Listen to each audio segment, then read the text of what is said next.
বিদেশে মায়ের চোখের জলে বুক ভাসে, পুত্র আমার কেমন আছে ঘরে বসে মা সংবাদ নেয়।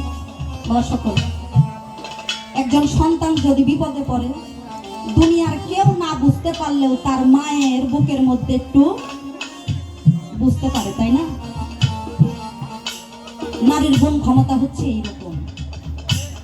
নারী হচ্ছে ভালোবাসার জিনিস। নারী শুধু দিতে জানে, নিতে জানে না। তো আমার বলা বক্তব্য এ পর্যন্তই। নারীর গুণ ক্ষমতা সম্বন্ধে আমি অনেক আলোচনা করলাম। এবার আমার বিপক্ষ শিল্পী পালা। এবারকার মতন এ পর্যন্ত রেখে একটি বিচ্ছেদ গান গাইবার চেষ্টা করছি।